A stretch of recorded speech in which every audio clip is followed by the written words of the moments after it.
So Zach, pleasure to have you here at Comic Con Liverpool. All the fans are excited to be geeking out about all things Gremlins with you. What have been some of your favourite moments so far? Wow. Well, every con has different experiences and moments that stay with you. Obviously, it's always kind of mind-blowing and amazing to hear people say that, when people walk up to me, they almost always say this: "You're my childhood." Yeah. And if you really stop and think about that as a person, it's very, I don't know, it's kind of overwhelming. And it's also kind of thrilling that you managed to make such an impact on entire generation or generations of people. When you're an actor, you do a film and you send it out there and you don't really know what the impact is going to be like. And I don't think until the internet and social media came around, I even really understood the full scope of the impact that the movie made. And so doing these shows is always kind of an amazing reminder, that worldwide this film came out. I mean, it's really it's very difficult to wrap my head around it. But, I've been alone. I've been to Japan and England and just all over the United States and Canada. And it's just crazy to think, 40 years later, people are still coming up to me and saying, "I can't wait to watch it this Christmas." Yeah. They've seen it like 500 times. They don't care. So it's wild, and it's just a constant reminder of the fact that you've done a film that really has tremendous longevity. I know all of my actor friends are, they may have had better careers than me, or they may have had been in sort of worked with cooler people or even are working more than I am now. But they're so envious of the fact that I've been in a movie that just, lasts for decades, because it's hard to do. You have to be lucky to get in a movie that lasts as long as this one does. How many times at conventions like this do people come up to you and ask, when is Gremlins 3 going to get made? Is there a plan for it? When's it going to come out? Because I'm kind of asking it myself right now as well. Yeah. They must happen a lot because there is such a demand for a third film and for you to return for a third film as well. Well, I think one of the problems is that on the internet, there are all of these false alarms about Gremlins 3 and Gremlins on a plane and Gremlins this, Gremlins that. And people think that they're real, but there isn't anything concrete about Gremlins 3. And the reason why that is twofold. One, they're having a huge... It's kind of like an upheaval over at Warner Brothers Discovery, where they're really trying to figure out everything in terms of the money and the financial position in it. And so they put a rather large investment into the animated series, season 1, Secrets of the Mogwai, and season 2, The Wild Batch, which just came out in America October the 3rd. So they've spent a lot of money and time, and years, and they started this project in 2019. So you're talking almost 5 years that they've put this into action. And now it's finally completely come to fruition. There's only going to be 2 seasons. And I think, I'm not a Warner Brothers executive, but it's not difficult to see that the franchise, which has, they haven't, Gremlins 2 is 1990. That's almost 35 years ago. So they have a lot of work to do in terms of building up awareness for the 20 and under generation, because you need the 20 and under generation to come and see a live action movie, or else your movie's not going to make any money, really. So, although you never know, because Beetlejuice kind of shows, but it's hard to gauge how many people are seeing the movie and watching the movie. So they want to really cover themselves by doing these animated series to appeal to under 20s. And my guess is if they do, polling and research that shows that demographic is ready for Gremlins 3, as soon as they get the green light, that people are really, that age group is ready for it. That's when I think you'll see things happen, and I think you'll see them happen very quickly. The only question is whether or not they'll reach that, and whether or not the animated series will be successful enough to really have an impact. And it's very frustrating being here in the UK because you guys don't even have HBO Max. So you're like, well, why don't you have an entire country that you're trying to influence, open it up, like do the market, like let's just get it done.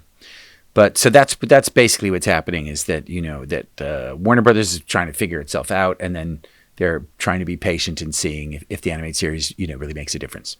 Obviously, you're very passionate about the franchise. Sure. Have you had story ideas that you've pitched to Warner Brothers yourself, and would you mind sharing any if you have? Yeah, probably about, I'm going to say less than 10 years ago, I floated an idea through someone that I knew at a Warner Brothers executive. And the idea was essentially that Billy was now divorced, because I knew that they probably would be very unlikely to get Phoebe back, because she hasn't acted in 3 decades. And so he's divorced. He's a single dad. He's got a daughter. It's kind of difficult times. He's kind of down in the dumps. Maybe they have to sell their house. And so his daughter goes on the internet and sees that you can make a huge amount of money selling exotic pets on eBay. So she essentially puts Gizmo up on eBay, and it gets bought by an exotic pet store in London, who then basically it gets bought by the equivalent of Richard Branson and Richard Branson's family, and they basically don't know anything about Gizmo, break all the rules. Gremlins come out in London. They start making chaos, and then they descend down into the tube stations, to hide like that. And then I thought, I want something that hasn't happened in the other 2 movies. So what we get is a third stage. Instead of just the Mogwai turning into the Gremlins, then the Gremlins all get together and fuse like fractals in one image. They're all little bits, and they create one giant Gremlin that kind of smashes out of London and then knocks over Big Ben and stuff like that. And as you can see, we thought it out. Like Godzilla. Yeah, like it turns basically into a huge Gremlin Godzilla, but like chuckling as he does it. And then in the end, they have to call Billy, and who are you going to call? Gremlin Busters, and figure out some way to kill the Gremlin. And of course, eventually they do, and it's a happy ending. So I pitched it to them, and they were like, "It's bad."